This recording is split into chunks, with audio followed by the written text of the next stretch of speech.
Good morning, course participants. This is the third day of the 2020 summer school for nuclear non-proliferation and disarmament for Latin America and the Caribbean. Welcome everyone, and I would particularly like to welcome our speaker this morning. Before introducing her, let me quickly recap where we are so far. Yesterday we've had a number of amazing lectures and talks focusing on the nuclear fuel cycle, giving us a good understanding of what the fuel cycle is, what it requires to produce nuclear fuel, and also what the dangers of the fuel cycle are in terms of non-proliferation and also terrorism. We had an expert talking to us about nuclear weapons, the design, how they work, and most importantly, the destructive force of those weapons. And I was struck, and since we have a Hibakusha, a survivor of the nuclear bombings in Japan, with us this morning, by the paintings that Dr. Nonproliferation showed us yesterday, that brought to mind the reality of what it must have been like during those horrific days in both Hiroshima and Nagasaki. And then we had a very useful and interesting panel discussion on fissile material control, and particularly as this relates to export controls as well as a future fissile material treaty. That was yesterday. Today we are moving into more the nuclear non-proliferation treaty, and being that this year would have been the 2020 NPT review conference, we will, as we know, the conference has been postponed to be held hopefully next year, and we will see a number of key speakers doing a panel following a lecture by one of my colleagues, and I will introduce them later on. But to frame this whole discussion on the NPT and on the need to not only ensure that nuclear weapons will never be used and will not further proliferate, but that they will be eliminated, we have with us this morning, we are very fortunate to have with us a member of the Hibakusha. Hibakusha, a survivor of the nuclear bombings and attacks on Hiroshima and Nagasaki. And I'd like to introduce very briefly, and she will introduce herself in far better ways. Miss Masako Wada, who is the Assistant Secretary General of the Japan Confederation of A and H bomb sufferers organization.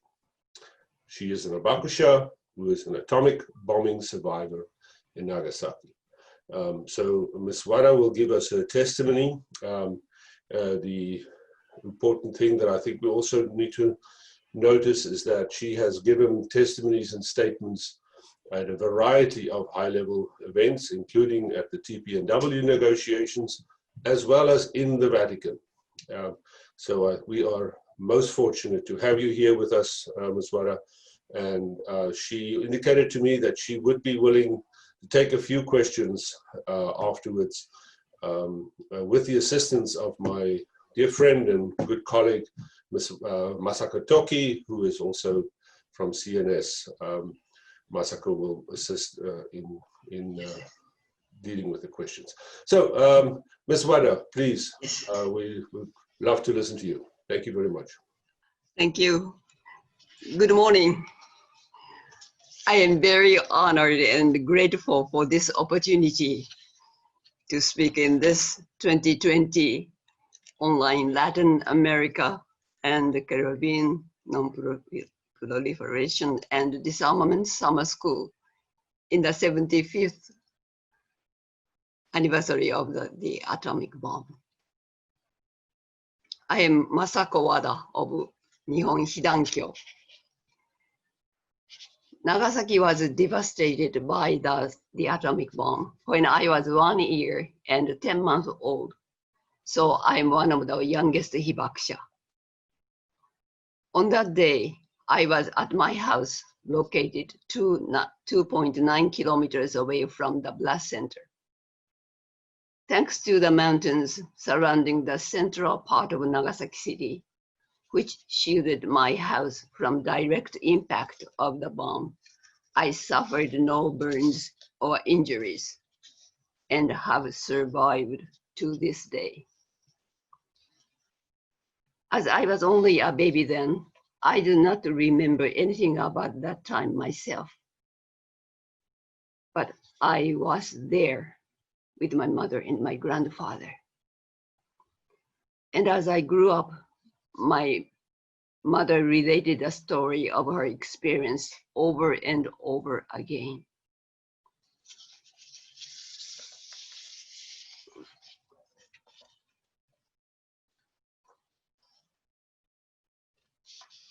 With the bomb explosion, window panes, clay walls, and the sliding doors of the house were all blown to pieces by the blast. A pile of mud and dust over 30 centimeters thick was left on the floor. On the surface of the mountain, she saw a file of burdened and wounded people escaping from fires like ants moving down over the mountain toward our community. Numerous maggots as big as your thumb were swarming on the burns and wounds of the victims, who were laid all over the floor of the college auditorium. Dead bodies scattered on the streets were collected and thrown onto garbage carts. They were piled up like those with their arms and legs sticking out of the heaps. They were carried to the empty lot next to our house and incinerated and cremated day after day. My mother soon became numb, even to the stench from burning bodies, losing the sense of human. What is human dignity? Humans are not created to be treated like this, incinerated like garbage. After the atomic bombing, under the occupation of the United States, press reports about the atomic bombing were strictly suppressed. Hibakusha were not informed of the cause of their suffering and pains on their body, life, and mind. They were left abandoned without any help, either from the Japanese or US government, for 10 years, and hid themselves in the society in forced silence. Most victims who were unable to receive any relief measures were recorded only as statistics. By the end of December 1945, about 140,000 in Hiroshima and 70,000 in Nagasaki had died as a result of the bombing. Most of them were civilians, including the elderly, women, and children, and the numbers of deaths continued to increase in ensuing years.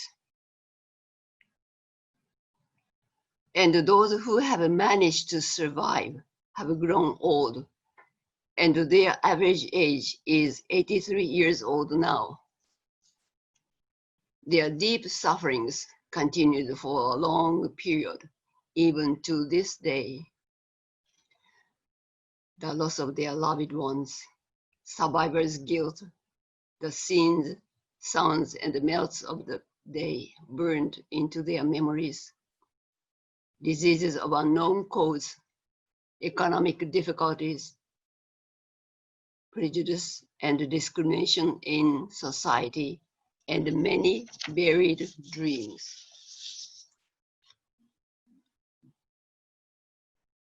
Those who were under the mushroom cloud, irrespective of their race, nationality, age, or sex, were forced to die or to continue to live as a Hibakusha. The A-bomb impact on the physical and mental health is seen even among those who were in mother's uterus on these days, and also among the second generation of Hibakusha. For the last 75 years since the atomic bombing and 64 years since the founding of Nihon Hidankyo in 1956 as the only national organization of the Hibakusha, we the Hibakusha have maintained our pledge to save humanity from its crisis through the lessons learned from our experiences, while at the same time saving ourselves, stated in our founding declaration. With this commitment, we have preserved our work to achieve a nuclear weapon-free world by giving testimonies on our experiences across the world. Under any circumstances, these anti-human weapons should never be used again. This is the ardent and sincere desire of all the Hibakusha. There are those who have created the atomic bombs and those who use them. And there are also those who were pleased at their destructive power and the consequences. They are absolutely unpardonable. But we Hibakusha have never wished to take vengeance on them. We know that if a nuclear weapon is to be used for the third time, there would be no one who would survive and rejoice about its devastation. In an atomic desert where nothing is left, who can be proud of the might of national power, status, or prestige? Nuclear weapons, which continue to be created in the pretext for deterrence and not for actual use, are nothing but negative legacy of human power by a nuclear weapon is not justice. In April 2016, we started the International Hibakusha Appeal signature campaign urging the elimination of nuclear weapons. So far, we have submitted more than 10 million signatures on this petition to the United Nations, which generated big momentum for achieving the Treaty on the Prohibition of Nuclear Weapons. When the Treaty on the Prohibition of Nuclear Weapons were adopted in 2017, Hibakusha were overwhelmed with joy, thinking that our survival had been rewarded.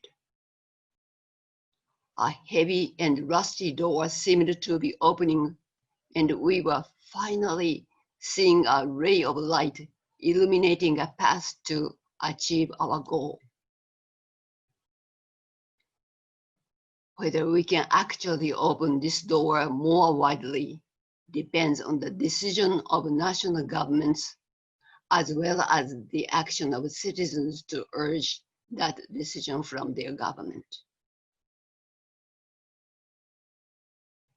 For achieving the entry into force of the treaty and further toward the goal of establishing a world without nuclear weapons, we the Hibakusha, though our days are unnumbered, pledge to use all our remaining strength to work together with you.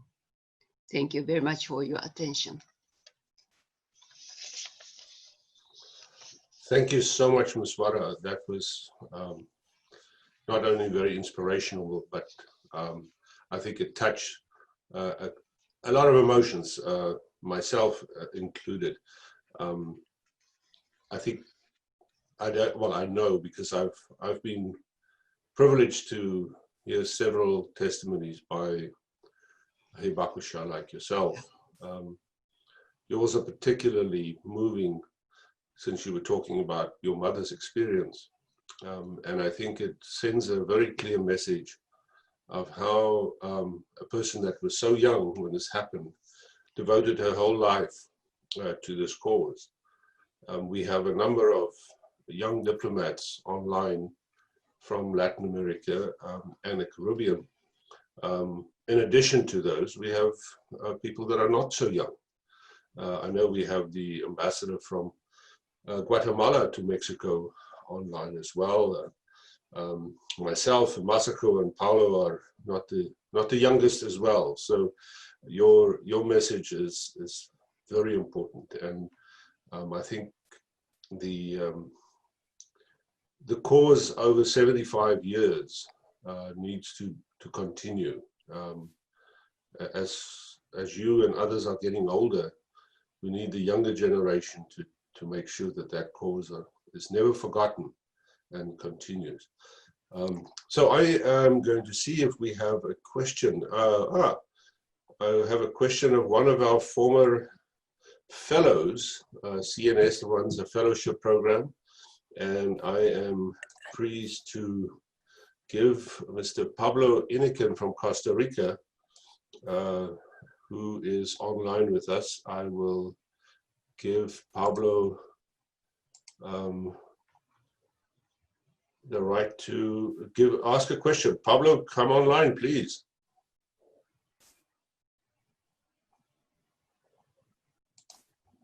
Pablo, can you hear us? Yes, hello, good morning. How are you? Can you listen? Morning, Pablo, welcome. Please ask your question. Thank you. Now, first of all, I want to thank Masako for this amazing, important, and very strong testimony. It is really impressive and helps us to move forward in stigmatizing the nuclear weapons. I have had the opportunity to listen Hibakusha into the Vatican in the conference in 2017, and it was a great opportunity too. So my comment is regarding about your advices for the new generation of political leaders. What do you recommend or suggest to advance in the visibility of the stigmatization of nuclear weapons? And even because, as you know, Latin America is a nuclear weapon-free zone, and in our case, in Costa Rica is promoting the TPNW. So it would be amazing to listen your recommendations for the new generation of political leaders, of diplomats, and even I followed a lot the Hiroshima survivors art, for example, the paintings of Satoshi Yoshimoto, Yasuko Yamagata, and I think these kind of things are very important to create the visibility of the topic. So that was my question and my comment, and thank you very much, and nice to see you, John, and Masako too, and thank you. 和田さん、じゃあちょっと確認のためにいいですか？はい。若い人たちにどう伝えるかということですね。そうですね。それでさっき言う、はい、核兵器をさらに悪の刻印を押すために、若い人たち、あと若い政治家ですね、何かアドバイスありますかということです。そうですね。はい。とにかく知っていただきたいということですね。はい。いろんな私たちの被爆の実相というかファクトを知っていただきたいということです。はい。だから聞いてくださいということです。はい。Yeah, and first and foremost, it is so important for young generations to learn the actual impact of the use of nuclear weapons. And so it's so important for younger generations, especially politicians, to listen to the testimonials and learn from the atomic bombing survivors. 今、広島にも長崎にも行けないですけれども、どうぞ、資料館に行ってください。はい。Currently, under the coronavirus situation, you cannot visit Hiroshima or Nagasaki, but whenever you have opportunity, please visit Hiroshima and Nagasaki, especially to the museum. はい。いでしょうか。はい、大丈夫です。はいなんか、はいはい、じゃあ次の質問あるみたいですけど、ちょっとジョン、時間がどうでしょう。ジョン、do you have a time for the Thank you. one more question? We have one more question. So this is from Alicia Taylor. She said she doesn't have a microphone, so I will read the question on her behalf. Her name is Alicia Taylor from Jamaica.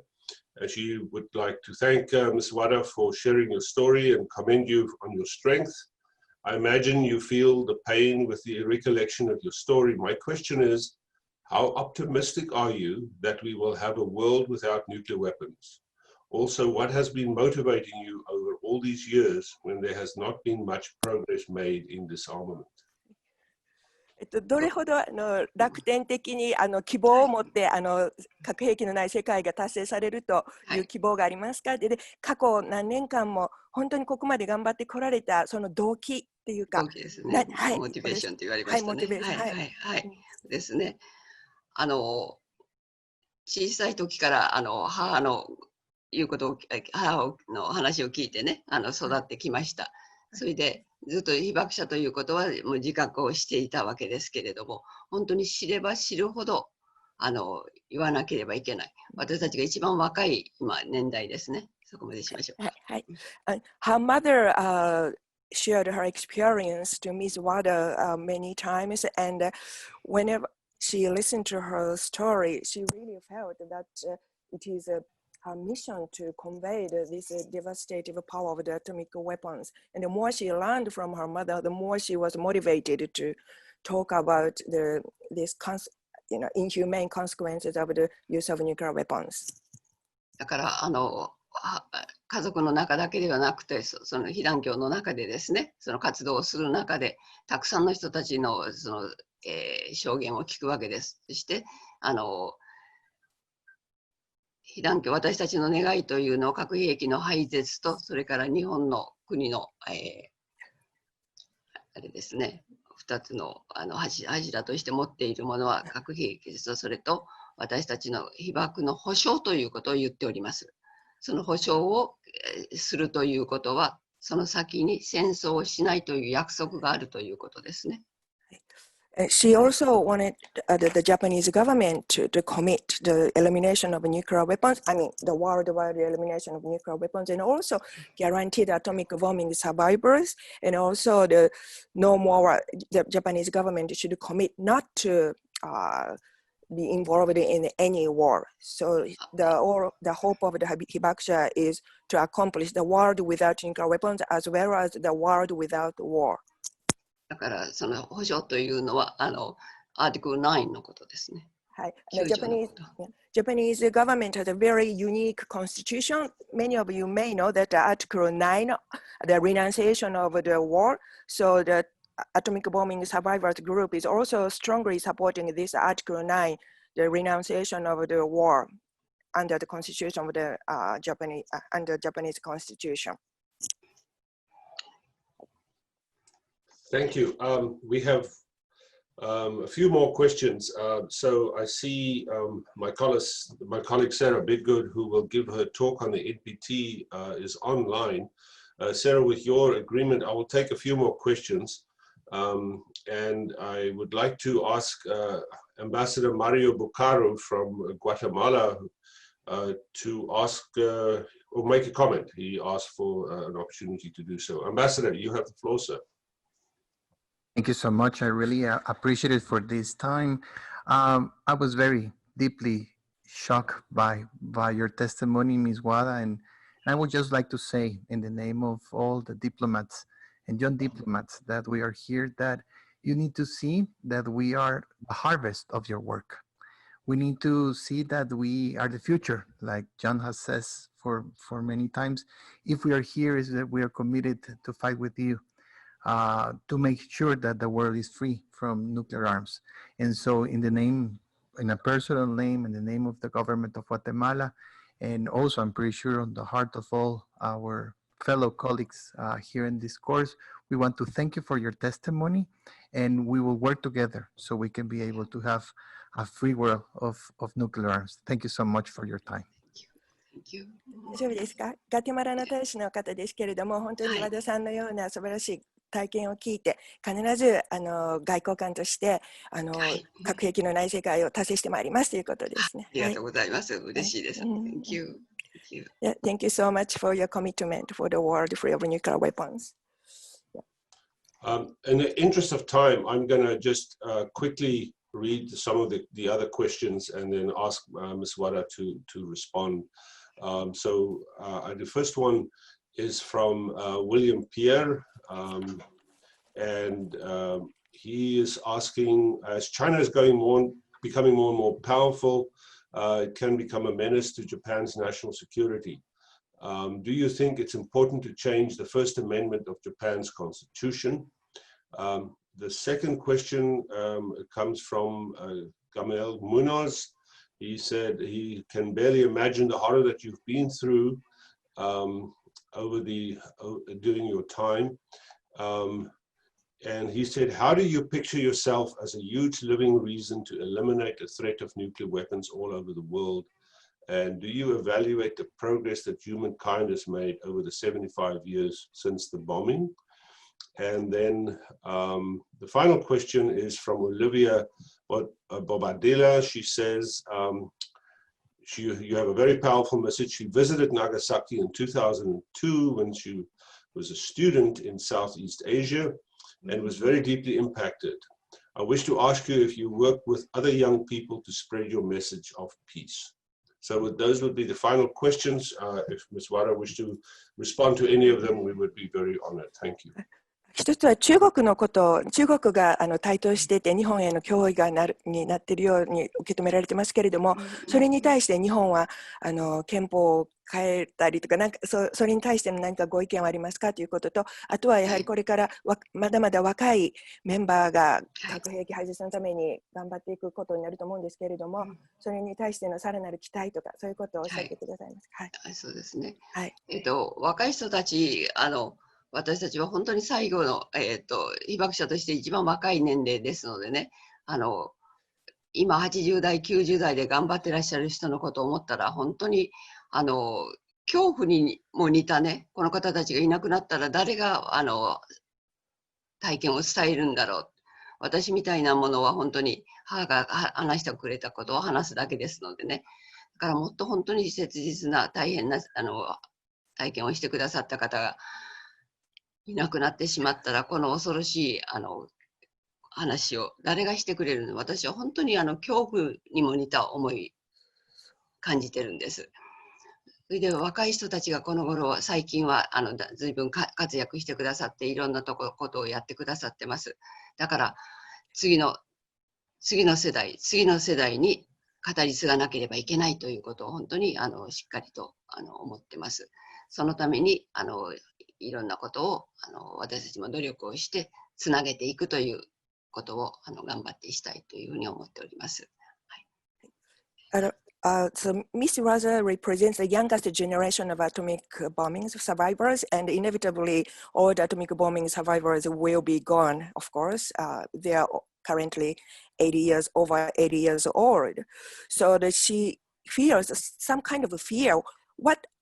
Who is going to talk about the actual impact of the use of nuclear weapons against human beings? So she really keenly feel the importance of the conveying the actual impact of the use of nuclear weapons to the young generations, and that's why she really loves to work with the young generations as much as she can.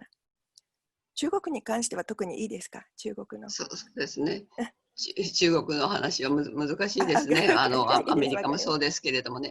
だから本当に自国だけでは今のコロナと同じ問題を被爆者は経験してきたわけですね。国境を越えて広がるというもの、そのことですね。そしてその治療の術をまだ知らないという、わからないということ、今度今のコロナと同じような経験を被爆者はやってきたわけですね。治療の術がなかったということです。だからワクチンはできても核兵器にはワクチンはないです。はい。だから本当にそれは廃絶以外にはないということをそうです。はいはいはい。国際協力の大切さということですね。そうですね。はい。それを。Yeah. As for the question on the China Ms. Wada strongly believe the importance of a multilateral initiative, the cooperation, international cooperation, as we are witnessing currently in terms of the coronavirus. Without international cooperation, nothing is going to move forward. So for the world free of nuclear weapons, she strongly believes the importance of international cooperation. So we also need to cooperate with China instead of just having a acrimonious relationship. Yeah, that's it. Yeah. Thank you very much.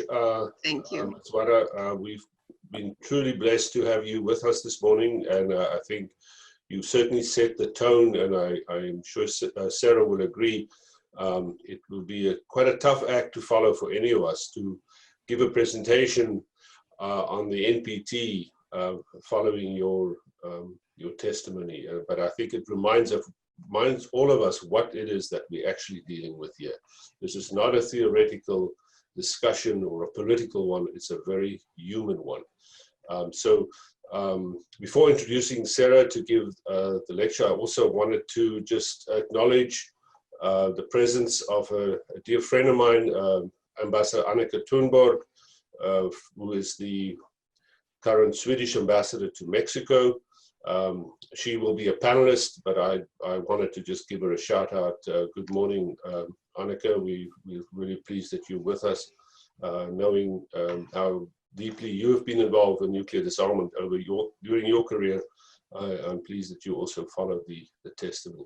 So I'd like to, on behalf of everyone, thank Ms. Wada. You are most welcome to stay online.